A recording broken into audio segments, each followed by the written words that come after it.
ଏତଲା ଦେଲେ କଣ ପାଇଁ ଦେଲେ କାହା ନାଁରେ ଦେଲେ କାହିଁକି ଦେଲେ?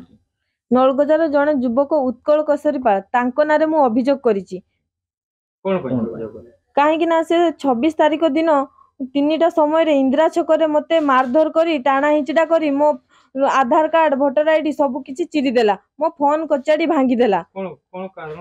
କାହିଁକି ନା ମୁଁ ଏକ ତ ଗୋଟେ ବିଧବା ଅସହାୟ ମହିଳା, ମୋ ସ୍ୱାମୀର ଡେଥ୍ ହେଇଯାଇଛି। ମୋର ସରଳତାର ସୁଯୋଗ ନେଇ ମତେ ବିବାହର ପ୍ରଲୋଭନ ଦେଖାଇ ତାଙ୍କ ଘରକୁ ନେଇଗଲା। ତ ତାଙ୍କ ଘରକୁ ଗଲା ପରେ ମୁଁ ଜାଣିଲି ଏକରେ ସିଏ ଆହୁରି ମୋର କଣ 2ଟା ଝିଅକୁ ମ୍ୟାରେଜ କରିଛି, 2ରେ ମୋ ଛୁଆକୁ ସେ ଟୋଟାଲି ଭଲ ପାଇଲାନି। ମୋର ହଜବେଣ୍ଡର ଯାହା ପଇସା ମିଳିଥିଲା କମ୍ପାନୀରେ ତ ସିଏ ବି ସେଟା ନବା ପାଇଁ ଚାହିଁଲା। ସେ ଖାଲି କହିଲା ମତେ କାର କିଣିଦିଅ ନଚେତ ତ ଛୁଆକୁ ମୁଁ ଛାଡିବିନି, ତ ଛୁଆକୁ ବହୁତ ଟର୍ଚର କରିବି, ଏକ ତ ସେ ଜୀବନରୁ ମାରିଦବ ବି କହିଲା। ତ ସିଏ ଗୋଟେ ଉତ୍କଳ କେଶରୀ ପାଲ କିଏ? ଉତ୍କଳ କେଶରୀ ପାଲ ଜଣେ ନିଜକୁ ସାମ୍ବାଦିକ ବୁଲାଉଥିବା ଯୁବକ। ସିଏ ଏମିତି ପ୍ରାୟତଃ ଆହୁରି 2ଟା ଝିଅ ସହିତ ବାହା ହେଇକି ଏମିତି ସବୁ କରିଛି।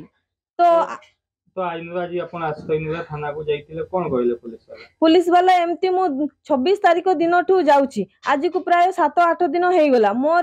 ମୋର ମୁଁ ଯେତେଟା ଏଫଆଇଆର କପି ଦେଲି ଆଜି ବଦଳାଉ, ଏଟା ହବନି ସେଟା ହବନି। ମୁଁ ଯୋଉଟା ଅଙ୍ଗେ ଲିଭେଇଛି ସେଟାର କୌଣସି କାର୍ଯ୍ୟକାରୀ ହେଲାନି। ଯୋଉଟା ନା ପ୍ରକୃତରେ ଯୋଉଟା ମୋ ସହିତ ଘଟିଛି ସେଟାର କୌଣସି ମାମଲା ରୁଜୁ କଲେନି। ତାପରେ ସିଏ କହିଲେ ମୁଁ ଯୋଉଟା ଆପଣଙ୍କୁ କହୁଛି ସେହା ଲେଖିକି ଆଣିଦିଅ, ମତେ ଆଇଆଇସି ମ୍ୟାଡାମ କହିଲେ।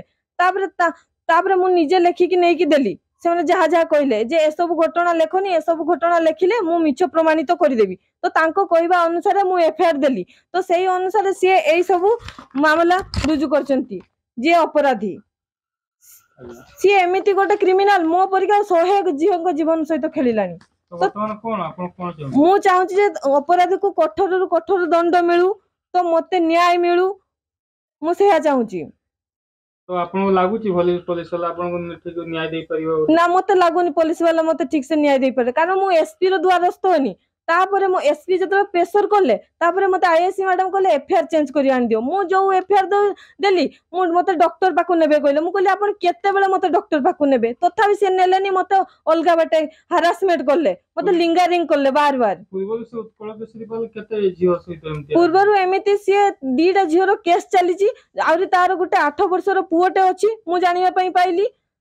ତ ଏମିତି ସେ ବହୁତ ଅନେକ ଝିଅ ଜୀବନ ସହିତ ନଷ୍ଟ ଖେଳିଛି। ତ ମୁଁ ଚାହୁଁନି ସିଏ ମୋ ପରିକା ଆଉ କୋଉ ଝିଅ ଜୀବନ ସହିତ ନଷ୍ଟ ଖେଳୁ।